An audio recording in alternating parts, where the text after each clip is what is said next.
Tonight I would like to show you the book Ivanchuk Move by Move. Uh, since I generally present the games from the winner side, the game I'm going to present you is Ivanchuk versus Leko. There are a lot of variations.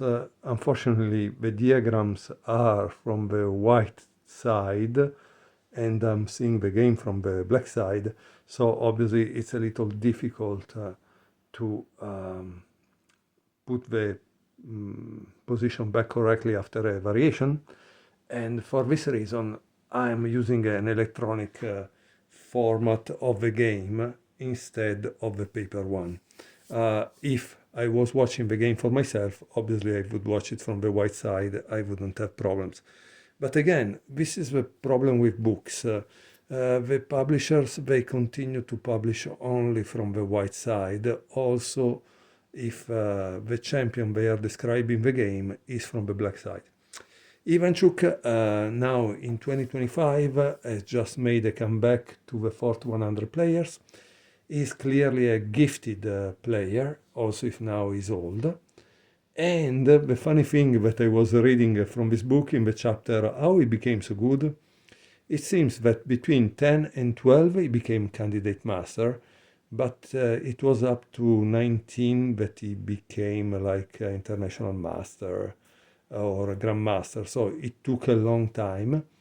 And the funny thing is this, it seems that he had to go in the Soviet army in 1988. He had to go in the Soviet army.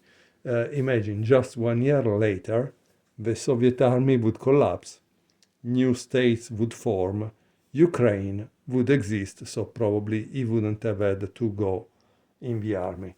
But unfortunately, in 1988, he had to go in the Soviet army.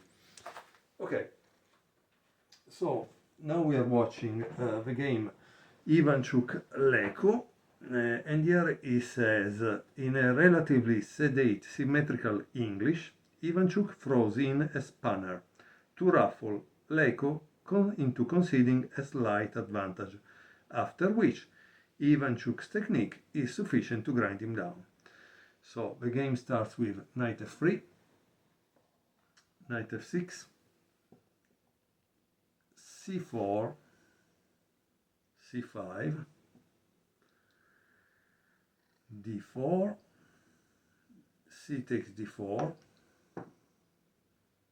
knight takes d4, e6,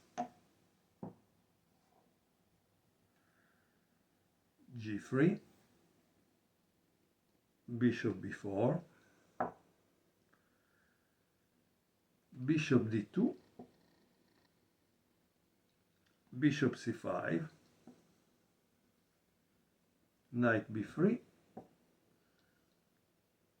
bishop e7, bishop g2, knight c6, knight c3, castle, and rook c1 and b6.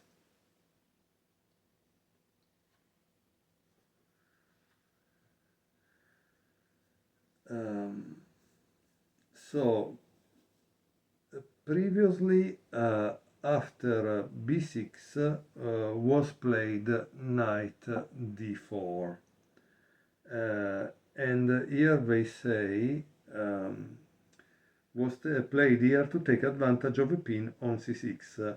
And notice the game they take as example is Palatnik against Stefanov in 1981. Palatnik is one of the grandmaster I like very much because he has written a lot of books. For example, this Platonov Academy about this player with with Lev Alburt, but he also wrote books like this series of books called the Chess GPS, and so I really like Palatnik a lot. Okay, and I try to watch all his games. And here they give a line after knight d4, which continue with bishop b7, castle, rook c8, knight takes e6, bishop takes e6, e4 and d6, and here it says this is a Maroczy bind hedgehog position. Hedgehog by pawn formation, Maroczy bind is this e4 and c4, okay? Now, thanks to the fact that I'm using an electronic format, it's a kind of little easier for me to put back the pieces, because sometimes I'm really afraid of making a mistake, and then you guys rightly will criticize me for not being correct, and that's not a good idea, right? So this was the game Ivanchuk Leko at move 10, and Leko had just played b6. So here, guys, you should do what? You should pause the video in this position and try to find what Ivanchuk played. Obviously, it's a brilliant move that in the book is described as a kind of interesting, okay? Okay, so let's see what happened. He played knight d5. Boom, amazing. Here it says, although it doesn't lead to much with proper play from black, the manifold possibilities and the pressure of facing such a sharp move might have caused Leko to drift into an inferior position. So how did Leko drift?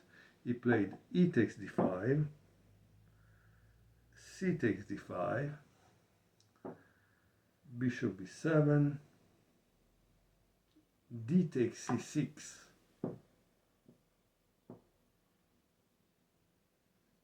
d takes c6, castle,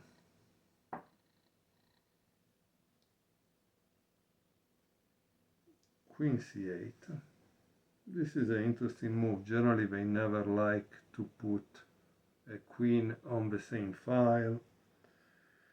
Knight d4, c5.